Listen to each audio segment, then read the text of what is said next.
இடைநிலை ஆசிரியர்கள் குண்டுக்கட்டாக கைது செய்யப்படும் மற்றுமோர் அண்மை செய்தியை நாம் பார்த்து வருகிறோம். சம வேலைக்கு சம ஊதியம் கோரி மூன்றாவது நாளாக இடைநிலை ஆசிரியர்கள் போராட்டத்தை முன்னெடுத்திருக்கிறார்கள். சென்னை மாவட்ட ஆட்சியர் அலுவலகம் அருகே அவர்கள் போராட்டத்தை முன்னெடுத்த நிலையில் தற்போது ஒரு பகுதியினர் முன்னதாக கைது செய்யப்பட்ட போது ஒருவர் மயக்கமடைந்த நிலையில் தற்போது போராட்டத்தில் ஈடுபட்டிருக்கக்கூடிய ஆசிரியர்கள் குண்டுக்கட்டாக கைது செய்யப்பட்டிருப்பதான ஓர் அண்மை செய்தியை நாம் பார்த்து வருகிறோம். அந்த காட்சிகளை நாம் திரையில் பார்க்கிறோம். ஆட்சியர் அலுவலகத்தை முற்றுகையிட்ட இடைநிலை ஆசிரியர்கள் குண்டுக்கட்டாக காவல்துறையினரால் கைது செய்யப்பட்டு வருகிறார்கள்.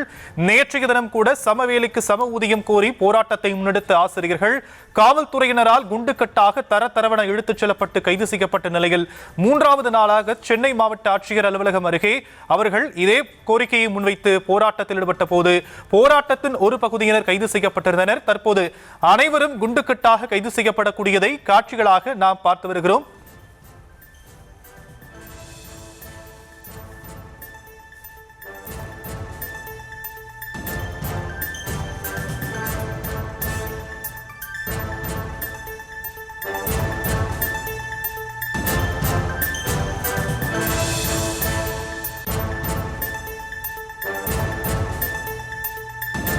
சம வேலைக்கு சம ஊதியம் கோரி போராட்டத்தில் ஈடுபட்ட இடைநிலை ஆசிரியர்கள் தற்போது குண்டுக்கட்டாக கைது செய்யப்பட்டிருக்கிறார்கள்.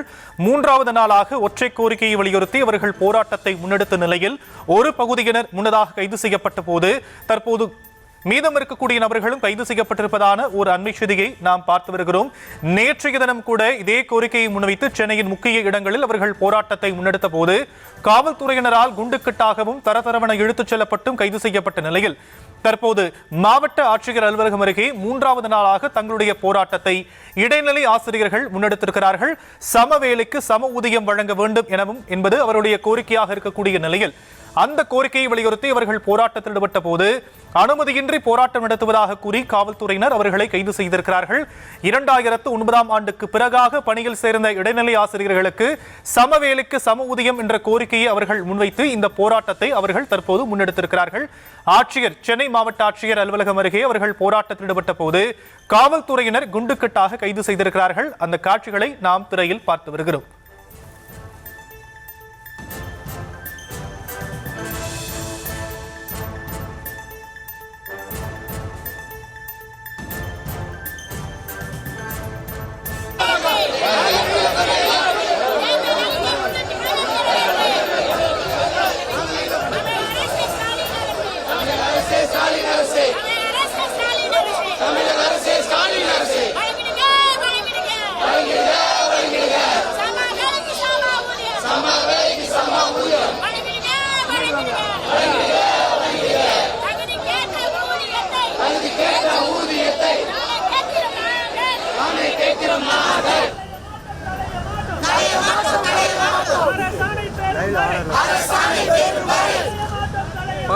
மூன்றாவது நாளாக போராட்டத்தில் ஈடுபட்டிருக்கக்கூடிய இடைநிலை ஆசிரியர்கள் காவல்துறையினரால் குண்டுக்கட்டாக கைது செய்யப்பட்டிருப்பதை அண்மை செய்தியாக பார்க்கக்கூடிய நிலையில் விவரங்களை செய்தியாளர் ராஜேஷ் வழங்க நாம் கேட்கலாம். ராஜேஷ், ஒரு பகுதியினர் முன்னதாக கைது செய்யப்பட்ட நிலையில இப்போ மீதம் இருக்கக்கூடிய நபர்கள் கைது செய்யப்படுவதான ஒரு தகவல் கிடைக்கப்பட்டிருக்கு. கள நிலவரம் என்ன ராஜேஷ்? தற்போது சென்னை மாவட்ட ஆட்சியர் அலுவலகத்தின் முன்பு நாம் இருக்கின்றோம். கடும் வெயில் வாட்டி வதைக்கக்கூடிய நிலையிலே ஆசிரியர்கள் பலரும் காலையிலே உணவு சாப்பிடாமல் வந்திருக்கக்கூடிய காரணத்தினாலே மயங்கி விழக்கூடிய அந்த காட்சியை பார்க்க முடிகிறது. நாம் தற்போது திரையில் பார்ப்பவர் ராபர்ட். அவர்தான் இந்த ஆசிரியர் சங்கத்தினுடைய பொதுச் செயலாளராக இருக்கக்கூடியவர். அவர் தொடர்ந்து 2 நாட்களாக உணவு உட்கொள்ளாமலும் அதே போல தொடர்ந்து அலைக்கழிக்கப்பட்டும் வரக்கூடிய காரணத்தால் மயங்கி விழுந்திருப்பதாக சக ஆசிரியர்கள் தெரிவிக்கிறார்கள். இவர் மதுரையிலே பணியாற்றி கொண்டிருக்கிறார். இந்த ஆசிரியர் சங்கத்திற்காக தொடர்ந்து அரசு சார்பிலே நடத்தக்கூடிய அந்த பேச்சுவார்த்தைகளுக்காக செல்வது, தொடர்ந்து இந்த ஆசிரியர்களுடைய கோரிக்கைக்காக போராடுவது என்று அவர் செய்து கொண்டிருக்கிறார். தற்போது காலையிலே அவர் இந்த கோரிக்கைக்காக கண்டன முழக்கங்களை உரத்த குரலில் எழுப்பிக் கொண்டிருந்தார். தற்போது காலை உணவும் சாப்பிடாமல் இந்த வெயிலிலே அவர் மயங்கி விழுந்திருக்கின்றார். அவரை அழைத்து செல்வதற்காக ஆம்புலன்ஸுக்கு அழைப்பு கொடுக்கப்பட்டிருக்கிறது. அதே போல ஏற்கனவே மேலும் சில ஆசிரியர்களும் கூட மயங்கி விழுந்திருக்கின்றார்கள். இந்த இடைநிலை ஆசிரியர்களை பொறுத்தவரையிலே தமிழ்நாட்டில் சுமார் 20,000 ஆசிரியர் பெருமக்கள் இவர்கள் இருக்கிறார்கள். இவர்கள் தமிழ்நாட்டில் உள்ள அரசு தொடக்க மற்றும் நடுநிலை பள்ளிகளிலே பாடம் நடத்தி வருகிறார்கள். 1 முதல் 8ஆம் வகுப்பு வரை பாடம் நடத்துவது இவர்களுடைய பணியாக இருக்கிறது. தமிழ், அறிவியல், கணக்கு, சமூக அறிவியல் என அனைத்து விதமான பாடங்களையும் நடத்தக்கூடியவர்கள் இந்த இடைநிலை ஆசிரியர்கள். தமிழ்நாட்டை பொறுத்தவரையில இடைநிலை ஆசிரியர்கள் சுமார் 65,000 பேர் இருக்கிறார்கள். அதிலே பாதிக்கப்பட்டவர்கள் 20,000 பேர். அதாவது 2009ஆம் ஆண்டுக்கு பிறகு பணி நியமனம் செய்யப்பட்ட இவர்களுக்கு தான் இந்த பிரச்சனை ஏற்பட்டிருக்கிறது. பணி நியமனம் செய்யப்பட்ட போது இவர்களுக்கான பேசிக் பே, அதாவது இந்த அடிப்படை ஊதியம் 3,170 ரூபாய் குறைவாக வழங்கப்பட்டது. அதற்கு காரணம் அப்போது 6வது ஊதிய குழு அமல்படுத்தப்பட்ட காரணத்தினால் அந்த 6வது ஊதிய குழுவை அமல்படுத்தியதிலே சில தவறான விஷயங்களை அப்போதைய அரசு செயல்படுத்தி விட்டதாக இந்த ஆசிரியர்கள் குற்றச்சாட்டுகளை முன்வைக்கிறார்கள். எனவே அதன் காரணமாக இந்த 20,000 ஆசிரியர்கள் பாதிக்கப்பட்டிருக்கிறார்கள். எனவே நாங்கள் சம வேலை செய்யக்கூடிய நிலையில எங்களுக்கு உரிய இழப்பீடு வேண்டும் என்று கேட்கிறார்கள்.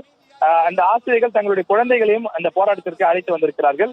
தற்போது பள்ளிகளுக்கு அரையாண்டு விடுமுறை 10 நாள் விடப்பட்டிருக்கக்கூடிய காரணத்தினாலே பலரும் குடும்பமாக வந்திருப்பதை பார்க்க முடிகிறது. அதாவது கணவன் பணியாற்றுகிறார் என்றால் மனைவி வந்திருக்கின்றார், மனைவி பணியாற்றுகிறார் என்று சொன்னால் கணவன் வந்திருக்கிறார். சில பேர் குடும்பத்தோடு அவர்கள் வீட்டில் இருக்கக்கூடிய குழந்தைகளையும் அழைத்து கொண்டு வந்து அந்த பதாகைகள், அந்த அவர்களுடைய கோரிக்கை போன்றவற்றை எல்லாம் கையில் வைத்து குடும்பமாக அவர்கள் போராடக்கூடிய காட்சியையும் இங்கு பார்க்க முடிகின்றது. இந்த இடைநிலை ஆசிரியர் சங்கத்தை பொறுத்தவரையில கடந்த 15 ஆண்டுகளாக இவர்கள் இந்த போராட்டத்தை முன்னெடுத்து வருகிறார்கள். 2010 முதலே இவர்கள் தொடர்ந்து பல கட்ட போராட்டங்கள், பல்வேறு பேச்சுவார்த்தைகளை நடத்தியிருக்கிறார்கள். இவர்கள் வீரியமாக போராட்டம் நடத்தியது என்று பார்க்கும்போது 2018-19 காலகட்டம் அப்போது பள்ளிக்கல்வித்துறை அமைச்சராக இருந்தவர் செங்கோட்டையன் டிபிஐ வளாகத்தில் ஆயிரக்கணக்கான ஆசிரியர்கள் திரண்டு கடுமையான போராட்டங்களை முன்னெடுத்தார்கள். அப்போதைய அதிமுக அரசாங்கம் இவர்களை பேச்சுவார்த்தைக்கு அழைத்து உங்களது கோரிக்கைகளை விரைவில் நிறைவேற்றி தருகிறோம், இப்போது நீங்கள் கலைந்து செல்லுங்கள், 3 மாதம் எங்களுக்கு அவகாசம் கொடுங்கள் என்று சொல்லியிருந்தார்கள். அதன் பிறகும் செய்து கொடுக்காத காரணத்தால் மீண்டும் தேர்தலுக்கு 2 மாதங்கள் முன்பாக மிகப்பெரிய போராட்டத்தை முன்னெடுத்தார்கள். அப்போது எதிர்க்கட்சி தலைவராக இருந்த மு.க. ஸ்டாலின் அவர்கள் இந்த போராட்டத்திற்கு வந்து ஆதரவு தெரிவித்தார்.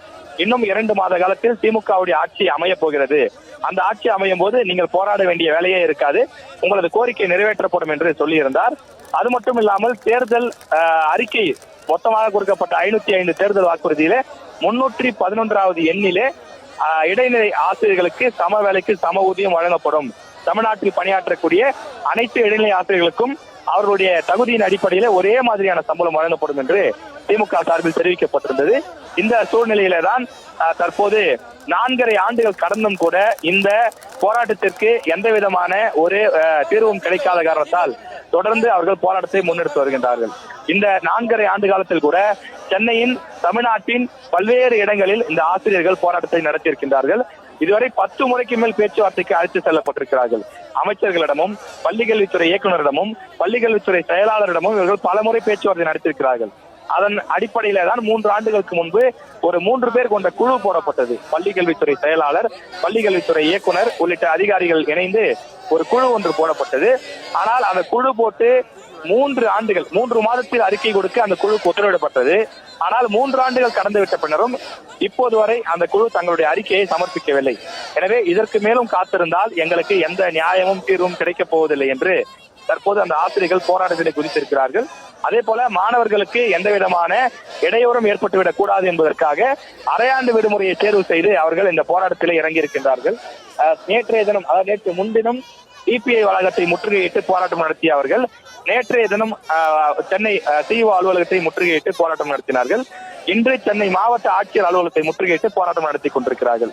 இந்த போராட்டத்திலே சுமார் 2000க்கும் மேற்பட்ட ஆசிரியர்கள் பங்கேற்றிருக்கக்கூடிய நிலையில இதுவரை 10க்கும் மேற்பட்ட வாகனங்களில் போராட்டத்தில் ஈடுபட்டக்கூடியவர்களை குண்டுக்கட்டாக தூக்கி காவல்துறையினர் கைது செய்து அழைத்து சென்று அருகில் இருக்கக்கூடிய மண்டபத்தில் அடைத்துக் கொண்டிருக்கிறார்கள். மேற்கொண்டு போராட்டத்தில் ஈடுபடுபவர்களையும் தொடர்ந்து கைது செய்யக்கூடிய பணி நடைபெற்றுக் கொண்டிருக்கிறது. ஆசிரியர்கள் தரப்பில் நாம் பேட்டியாக கேட்கும் போது நாங்கள் 4.5 ஆண்டு காலமாக பொறுத்து பார்த்து விட்டோம், இதற்கு மேலும் நாங்கள் எந்த பேச்சுவார்த்தைக்கோ எந்த சமரச பேச்சுவார்த்தைக்கோ எதற்குமே நாங்கள் தயாராக இல்லை, எங்களுக்கு தேவை ஒரே ஒரு கோரிக்கை தான், ஒரே ஒரு பதில் தான், அது உங்களது கோரிக்கையை நாங்கள் ஏற்றுக்கொண்டோம், சம வேலைக்கு சம ஊதியம் நாங்கள் வழங்குகிறோம் என்ற ஒற்றை பதிலை தவிர வேறு எந்த பதிலையும் எந்த விஷயத்தையும் நாங்கள் கேட்க தயாராக இல்லை, நாங்கள் கலைந்து செல்லவே மாட்டோம், எங்களுக்கு சுமார் 20,000 ரூபாய் வரை ஊதிய முரண்பாடு இருக்கிறது, ஒரே வேலையை செய்து கொண்டு ஒரே பள்ளியில் ஒரே கல்வி தகுதியோடு இருந்து கொண்டு நாங்கள் மட்டும் எதற்காக குறைவான சம்பளம் வாங்க வேண்டும்? அதுவும் இந்த அரசாங்கம் கொடுத்த வாக்குறுதியை தான் நாங்கள் நிறைவேற்ற கேட்கிறோம், நாங்கள் ஒன்றும் புதியதாக கேட்கவில்லையே என்று அவர்கள் ஆவேசமாக பேட்டி கொடுக்கின்றார்கள். தொடர்ந்து போராட்டங்களை முன்னெடுத்து வருகின்றார்கள். காவல்துறையினர் குறைவான எண்ணிக்கையில் இருக்கக்கூடிய காரணத்தால் அவர்களிடம் போராடி குண்டுக்கட்டாக தூக்கி அவர்களை கைது செய்வதற்கான முயற்சியிலே ஈடுபட்டுக் கொண்டிருக்கிறார்கள். இதுதான் கள நிலவரமாக இருக்கிறது.